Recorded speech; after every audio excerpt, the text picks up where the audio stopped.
This an all-out blitz, real hard hits, them other podcast trash, we gon' make them all quit. We cover all the topics with intelligence and logic. I know you wanna score, but ID gon' stop it. We from Texas, so that mean that we Texans. Breaking down the X's and O's our profession. No complaining, just training, you see the progression. They had a Pro Bowl for talk shows, we get selected. We gon' celebrate every win like a birthday. Ray J with the news, first with all the updates. Spin move on the competition. Yeah, we juking them. You not really in touch if you not tuning in.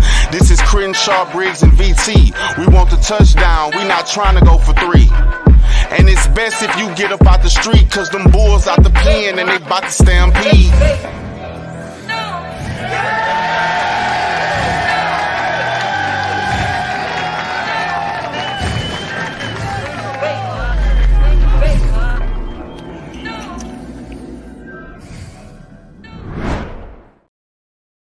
Yo, everyone, and welcome to the Texans Fan Battle Podcast. Before I introduce my co-host and our lovely guest today, I want to say this is our sponsor today. It's Tomorrow's Retro, made by diehard fans, giving you all the Texans gear, pride you deserve, retro look, tomorrow's superstars. Get the best looking merch for your Houston Texans. Use code TFB10 for your 10% off at the website below, tomorrowsretro.myshopify.com. Guys, check it out. Some good stuff. We love the Texans, so check it out. And now let me bring you my amazing trio. First off, I got my A1 since day one, Mr. Crenshaw. What's up? What's up? And our little but big brother, we got Mr. VT. What's going on? What's going on? What's going on? And guys, if y'all watch KPRC Channel 2, you know this guy very well, Ari Alexander. How you doing, sir? Hey, how's it going, guys? Glad to be here. Thanks for coming on. So are you enjoying the football season so far? It's been good. It's been good so far. It's nice to see some winning. It's nice to see a franchise quarterback and some things to get excited about. I'm sure you guys are feeling the same way. Yeah, I mean, anything better than what we had a couple of days ago on Monday when the Astros – just totally sucked. So, I'm glad we got something to look forward to. Yeah. All right, well, let's jump right here. Let's jump into some NFL news.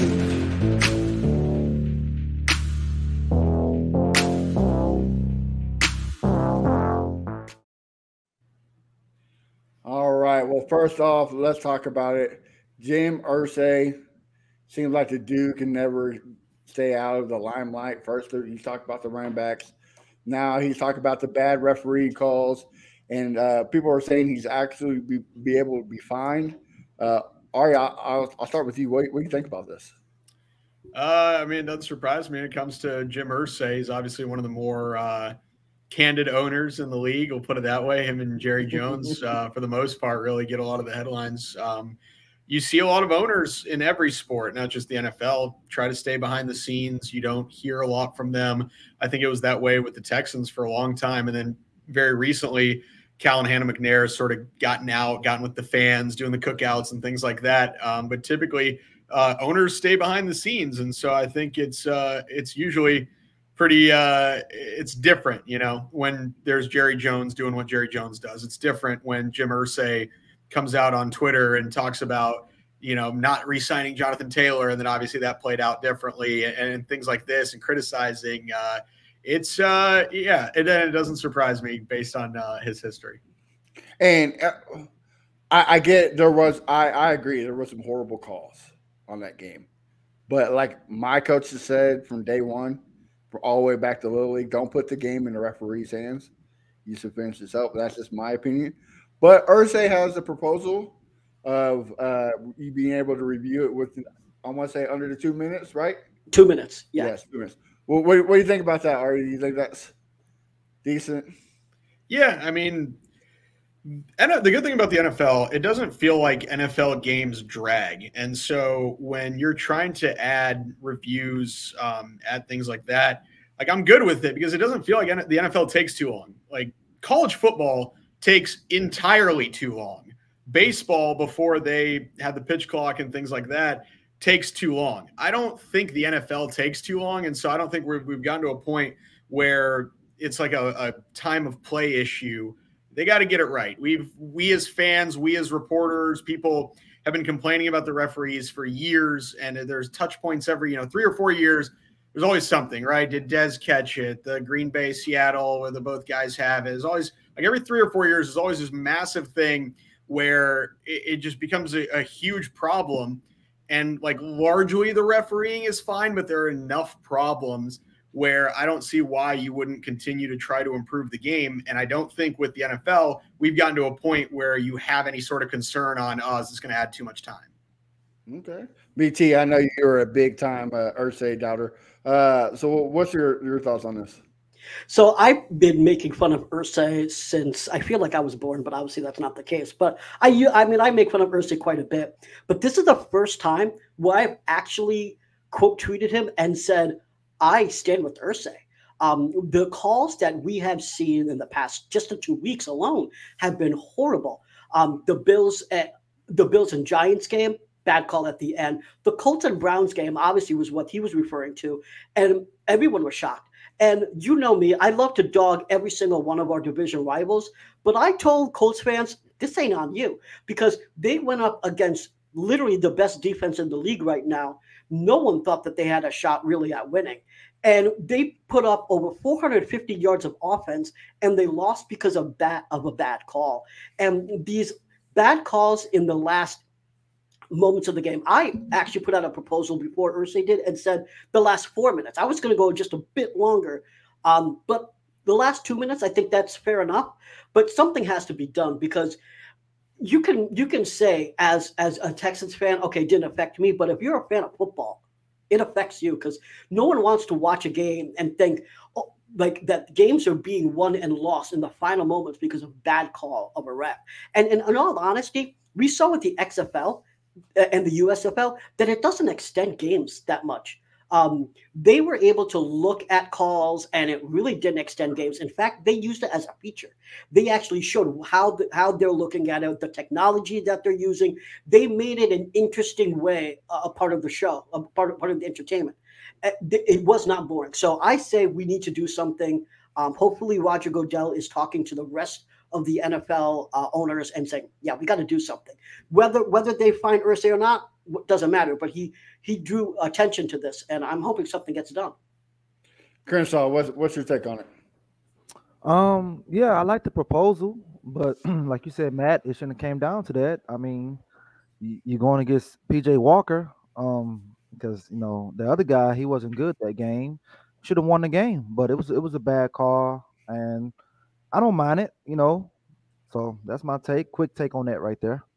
Yeah, I mean, I agree with BT. I get what you're saying, but like Crenshaw said, you're going against PJ Walker, and in the first half, they only completed 2 completions the whole half, like 3, and they were down by 3 at halftime.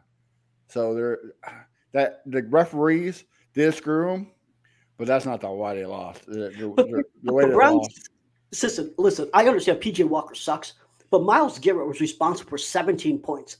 So you're not just going against their offense. You were going against a defense that puts points on the board. That's why I give them. I get that, but there was a lot of key plays. I mean, Gardner Minshew turned the ball over, 4 times? 4 times, yeah. Yeah. There's a lot of key plays that could have been reversed and be a different story. The same with the referees, but at the end, just like I've been telling all these Eagles fans when the Super Bowl happened, you cannot put the game in the referee hands. If you want to win the game, you can't do that. That's how I was taught. That's just how. And I bet you ask every pro athlete, they're going to tell you the same thing. Don't put it in the referee's hands. You got to play 110%. Sometimes you don't get the calls your way. So, but I have to agree with you, though, BT. I do think it's. I just think it's the fourth quarter. I don't think it needs to be in the first half.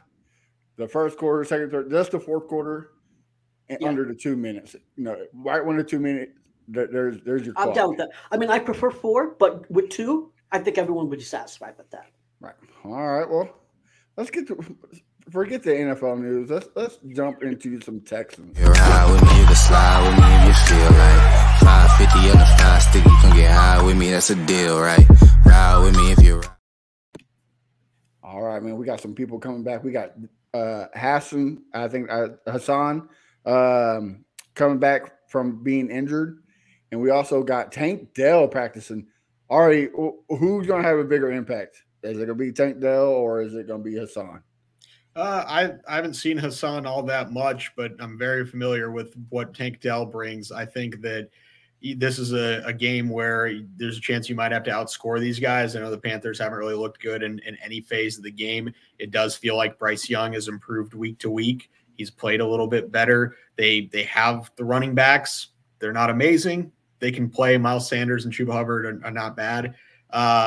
They got guys. They got Adam Thielen playing well. They don't have much of a receiving core, but what we talked to some of these guys in the locker room, it isn't any given Sunday situation. This is a weird feeling for these guys who've been here 2-3 years where they've always been the underdog, and now they're not. They're favored on the road, which is not a situation that they're used to. You have a bunch of young players that are used to being the guys that are supposed to lose. You're supposed to go on the road, and then maybe they shock someone like they did in Jacksonville. This is different. The Texans are favored to win. C.J. Stroud is supposed to look better than Bryce Young.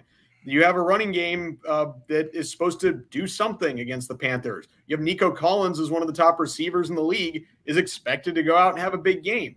Before this year, anything Nico Collins did was bonus. It's great. Nico has 4 catches for 70 yards. That's awesome. Now that's expected. It's a minimum. That's a borderline. Tank Dell is one of the hottest rookies in the league. People love Tank Dell when it comes to fantasy, when it comes to DFS. He has expectations.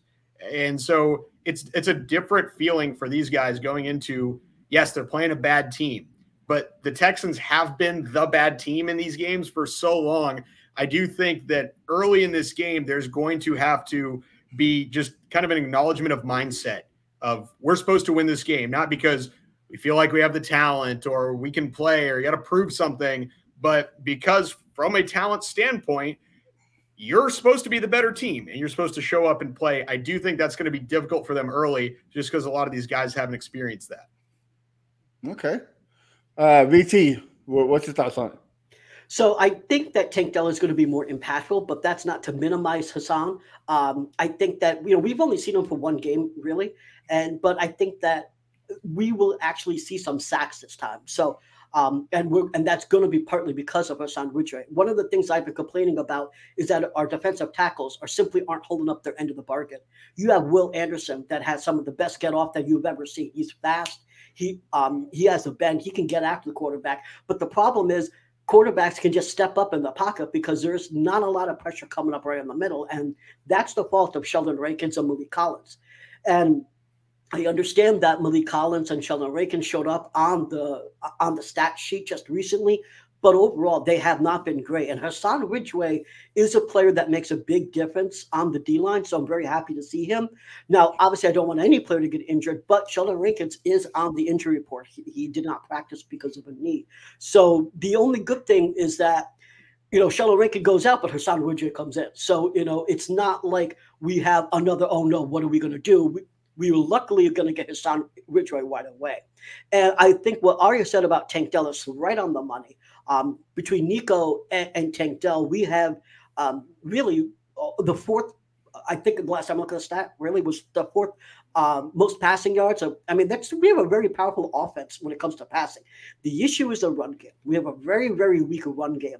And even with the weak run game, we saw that Bobby Slowick has been using splitting carries between Singletary and Pierce, throwing Xavier Hutchinson in there, and then putting in Mike Boone.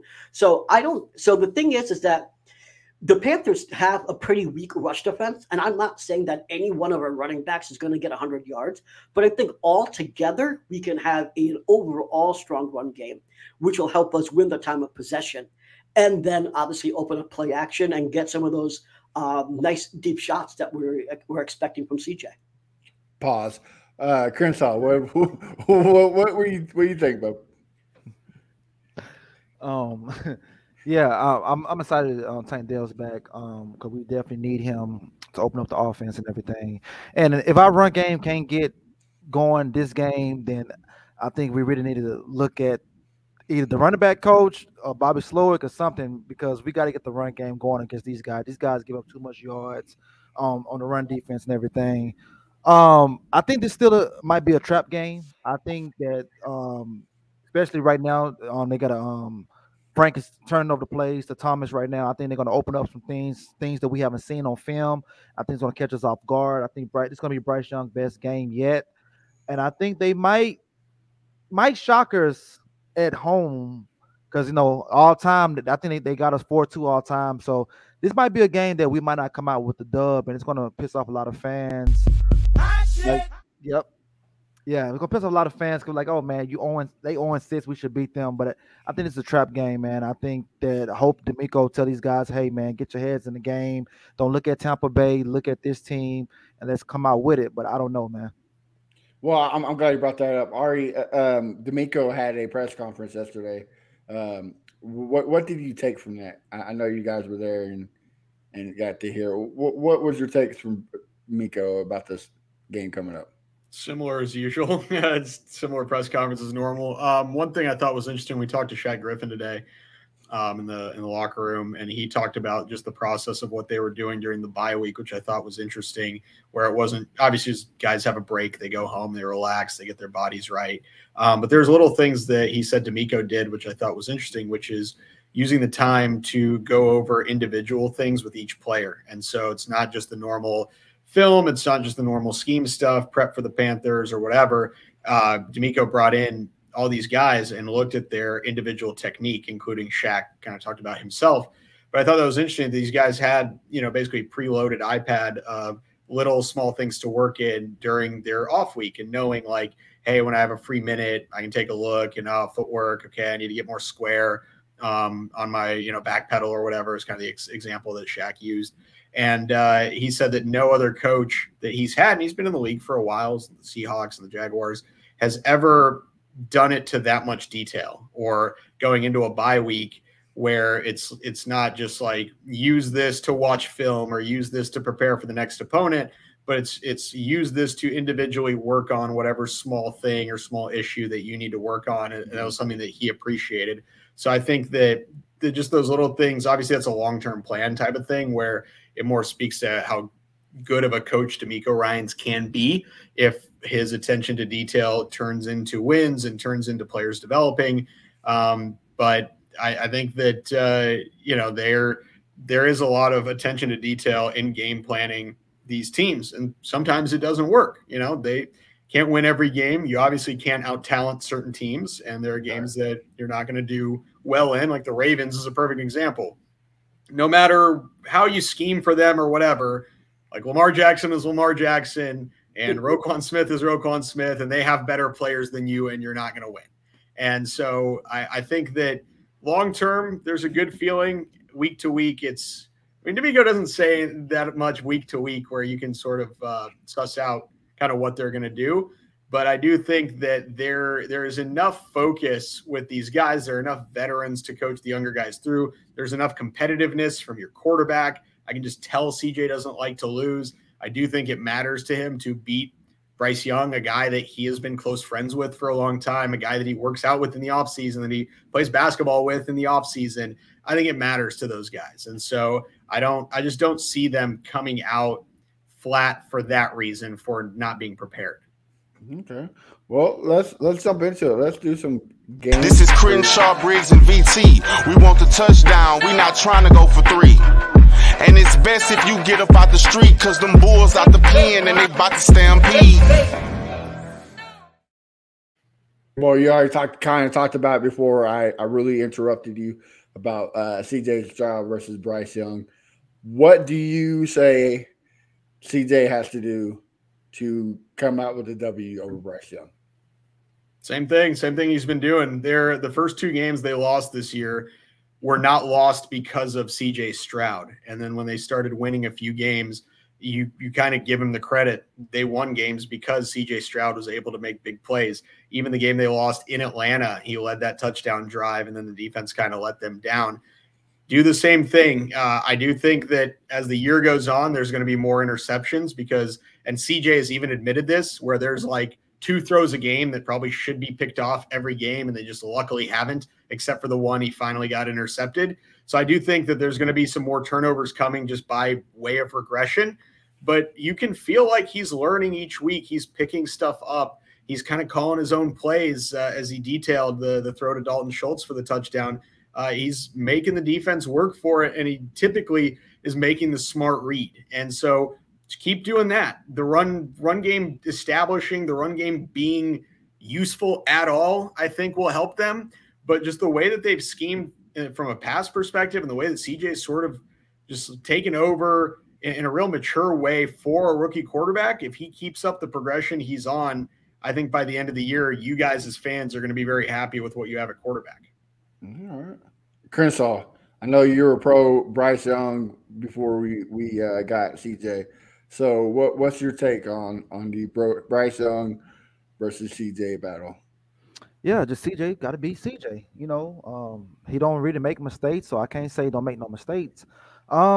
Just keep being you, keep pushing the ball down the field. Take what the defense gives you. Pretty sure they're gonna, keep the blitz on you and everything, or they're gonna keep dropping guys back like they was doing the last couple of games. But like I said earlier, I just think that Bryce is going to come out and trying to show everybody why he's #1 pick and everything. I think he might have a better game than CJ, but I think we still might get the W. I just don't see them beating us because I feel like we got more talent than them, but it's going to be a close game. Might come down to a field goal.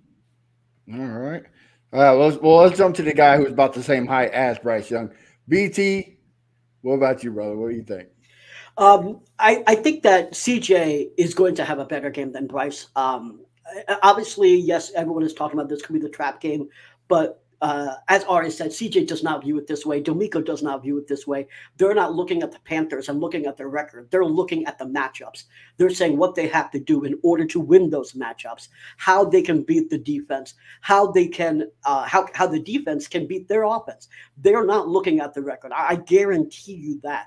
This is not the same type of Texans that we've had in the past.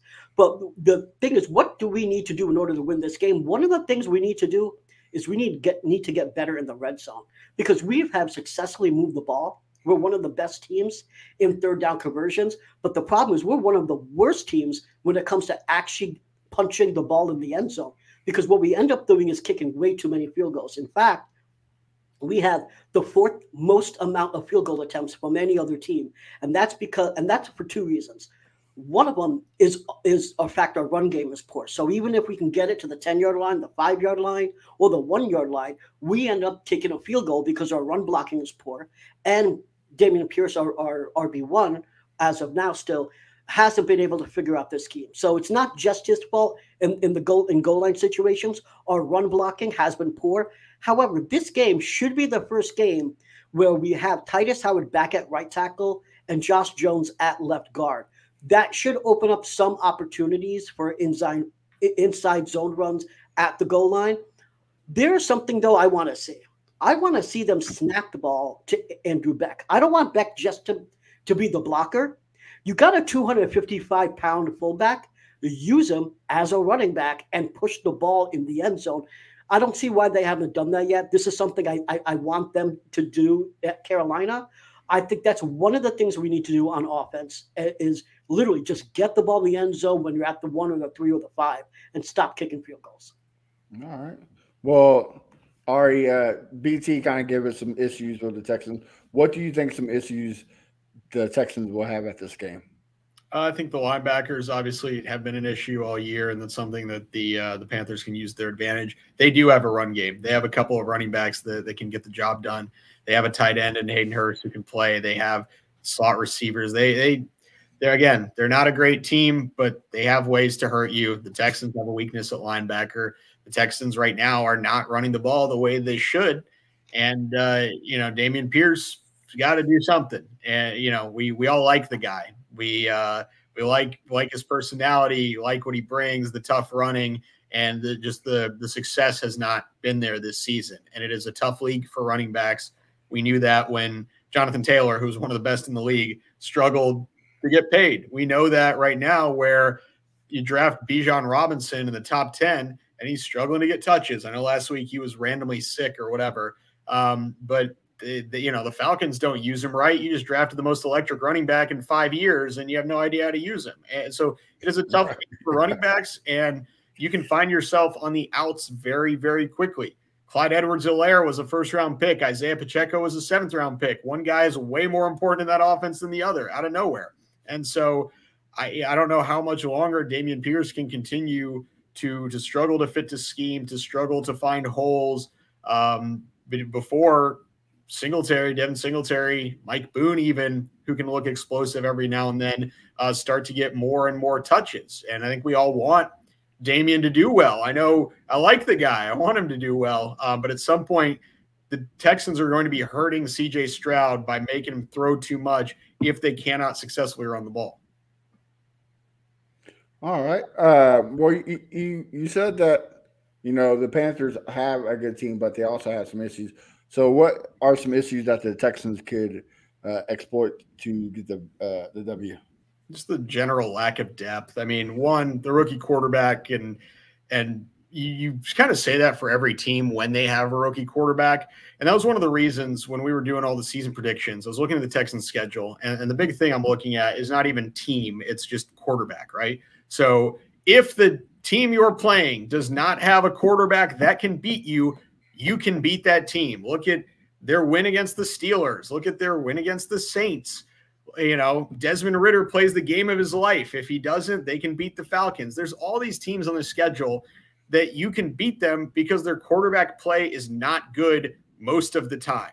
And so that's why I thought the Texans had a good chance of making a potential 9-8 run, or maybe, challenging for the division, not necessarily because I was impressed with anything they really do. And this is preseason before we saw how good CJ has turned out to be so far, but because you look at the schedule and you're playing a bunch of mid-level and below quarterbacks. And so that's something you have to exploit here. They are going to get something off in the run game. They're going to have Miles Sanders. They're going to have Chuba Hubbard do something. You got to make Bryce Young beat you. And if he does, tip your hat to the guy for being the number 1 overall pick, for being a Heisman winner, for being a 5-star, whatever. He beats you, he beats you. It's like Desmond Ridder, right? You do not want to let that run game beat you. You don't want to let Bijan Robinson beat you. If Desmond Ridder has the game of his life, all right, Desmond Ridder had the game of his life. That's the way I would treat the Panthers. All right. Chris, I'll jump to you. What do you think are the issues for both teams? Well, for the Panthers, offensive line, Bryce Young is not good under pressure, things like that. And like I say, the play calling is going to be different. So neither us or them know what's coming right now. I mean, they give up the most points in NFL. So, I mean, if we don't score like we should score, something's wrong on our end right there. And then, for us, it's just like, how everyone has been saying, the run game. I don't know. I mean, what we do know is going on with Dameon Pierce is the scheme. This zone scheme doesn't fit him.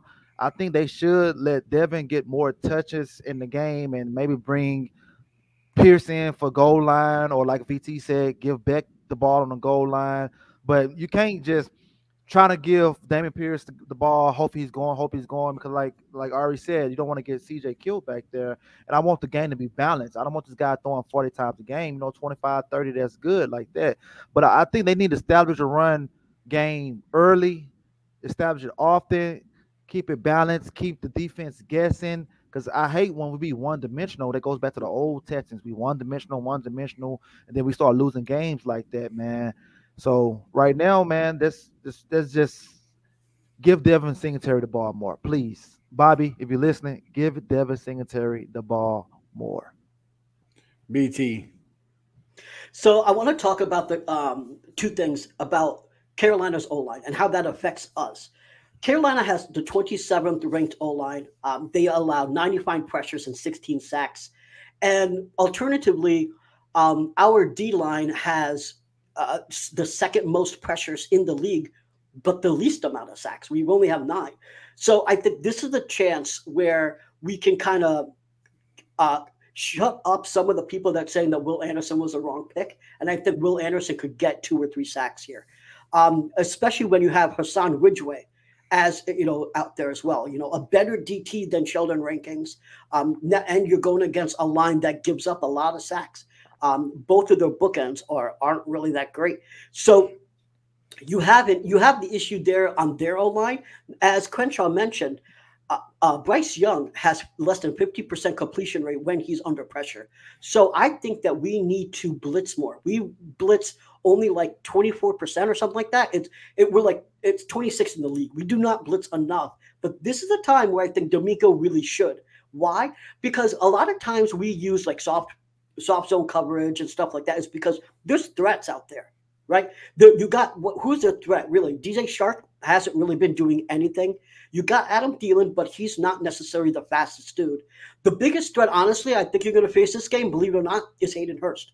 Because I think that because of the way our philosophy has been, the bend don't break, I think he's going to check down a lot to Hayden Hurst. So what that means is that I still think that you use the benefit of the blitz to get him rattled, to sack him 2 or 3 times, to where he starts panicking and making bad decisions. And I think a lot of it from the defensive point of view has to be set up on actually getting after the quarterback this game. That's what I want to see from D'Amico, Will Anderson, Jerry Hughes, Jonathan Gennard. That's what I want to see on the D-line. The other thing is obviously we don't have a good run game, and that's with run blocking. I already mentioned what's going to change there with Titus Howard. But one of the other things that we can do is we can actually give Pierce the ball in the passing game. We've seen what he's able to do in space. So even though he can't run the ball, we can give him the ball in space, and he's able to actually get yards. So using the screen game with Pierce actually works, and he's able to do a good job there. So those are the 2 issues. Yes, our run game is weak, but there's things that we can do about it, and we have to get after the quarterback this game. One thing that we could do to fix the run game too is we kind of saw it against the Saints in that victory is trick it up. Give some plays to the receivers, some reverses. I mean, you don't even have to give it to the receivers and do a fake reverse. I mean, there's so many things you can do. Like Ari said earlier, Tank Dell's explosive. Give him the ball out of the backfield, reverse, whatever, wide receiver screen. I think you have to utilize that tool. I'm not impressed with the Panthers secondary, so I think that's the way you beat them is to hit them hard, fast in the passing game, and then rely on your run game to end it.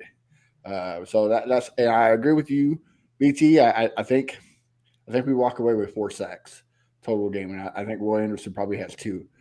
This is a time where the whole thing has been balling up. You've been pushing a whole bunch of Mentos and Diet Coke, and you tighten it up. Now it's time for this finally explode and get what get what you need out of the defense. So, well, let's jump into some game predictions.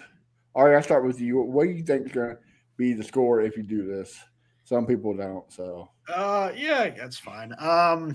Trying to think what's the lines? 3? What's the over under, like 47, I assume, or probably less, like 44. I think Vegas does a good job. So I typically will stay close to what they have for the most part. I can see the Texans scoring 3 touchdowns, 2 field goals. There's 27-17, 27-13, something like that. I think it's a 10-plus point win is doable. If they lose to the Panthers, it's because they just don't score enough and get too many field goals. At that point, it would be like you could lose like a 21-19, something like that. But I think it's something like 27-17, 27-13, they win. All right. BT.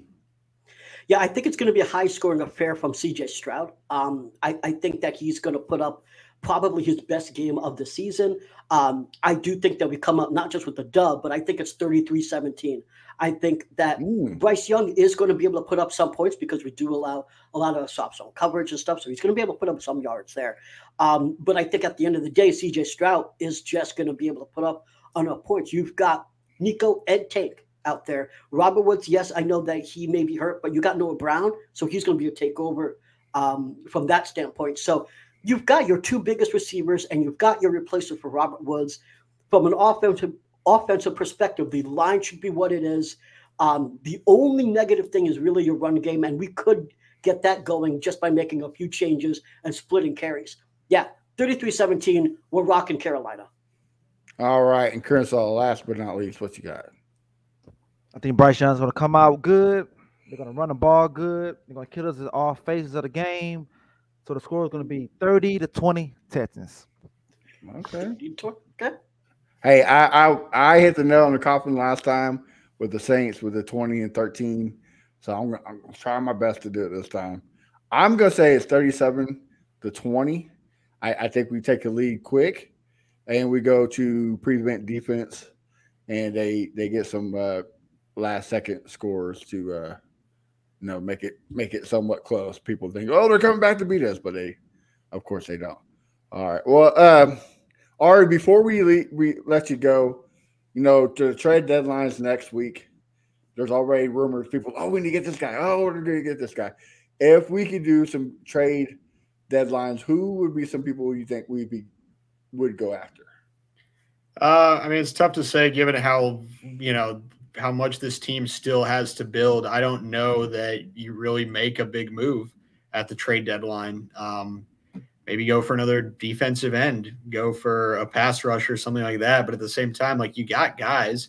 Jerry Hughes can still do something on a rotational basis. Jonathan Grenard needs to play better than he has. Will Anderson's obviously been largely excellent this year. Like, you have players. So go get a linebacker maybe. Go get a linebacker. I don't know if you want to go out and get a running back. It feels like some of the better teams, I know I'm reading the same stuff y'all are about the Titans having sort of everyone on the block. It seems like Derrick Henry is potentially going to move. Derrick Henry was a guy that even this offseason was brought up in trades, was even like a potential cut candidate, which is insane to think about because he's been one of the best running backs in the NFL for a long time.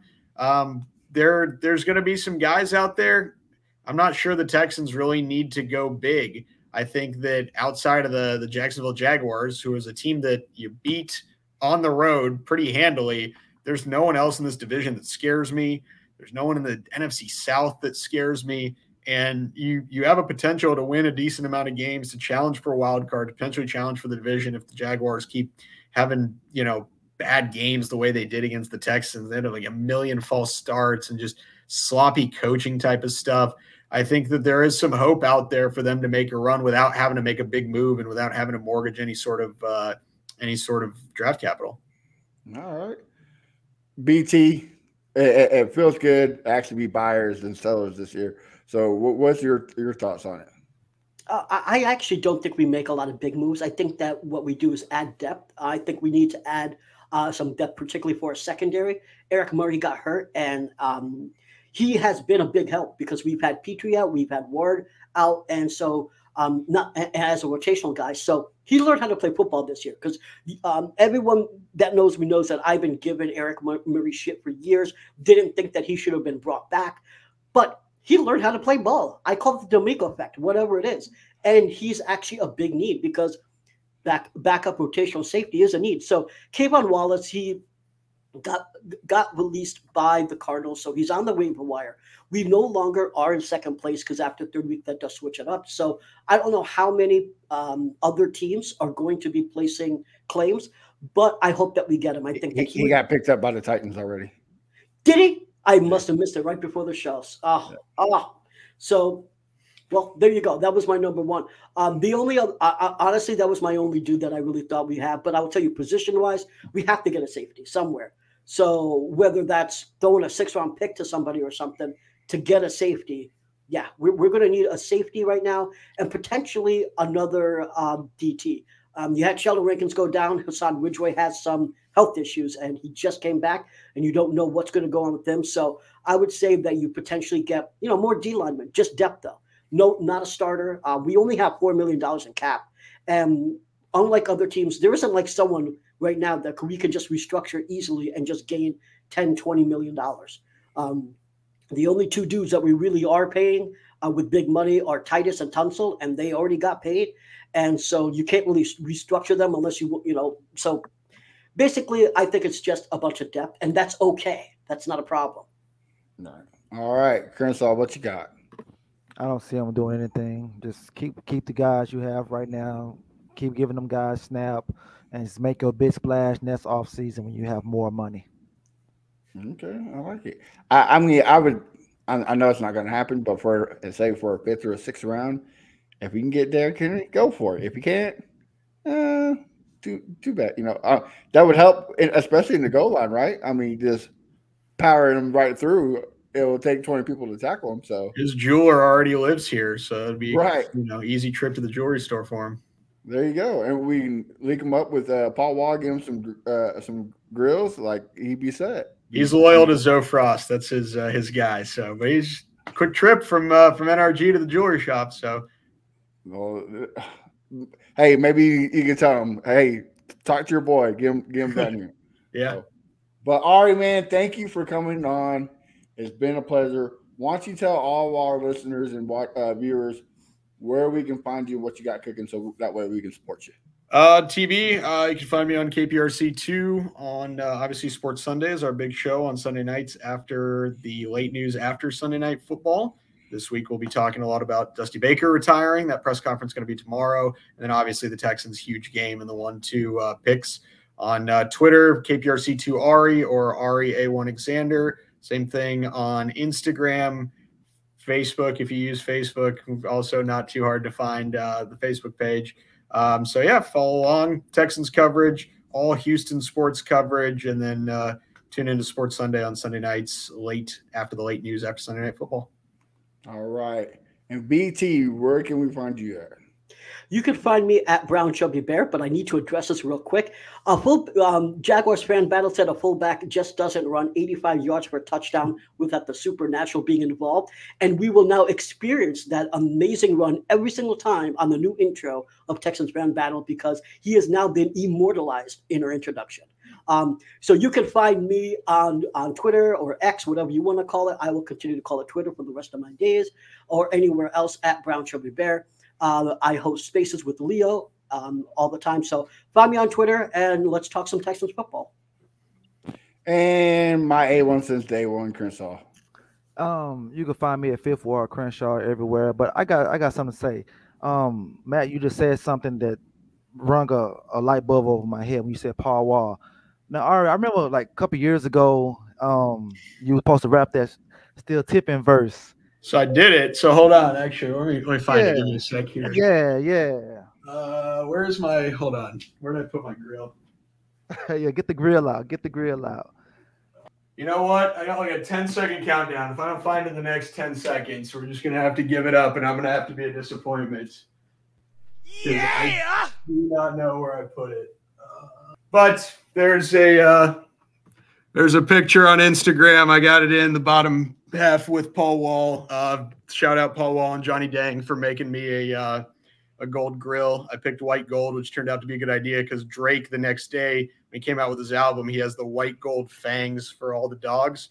So Paul Wall suggested I go rose gold. I wanted white gold because I feel like it's just like goes with more stuff.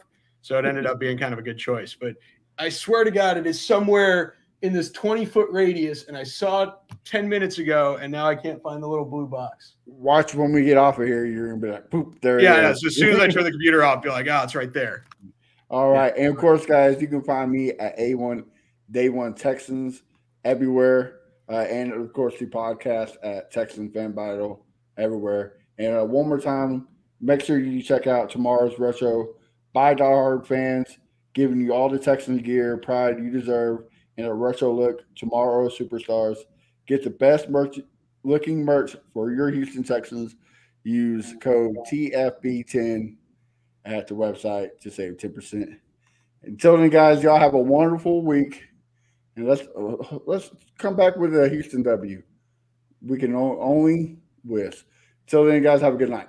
This is Crenshaw, Briggs, and VT. We want the touchdown. We not trying to go for 3.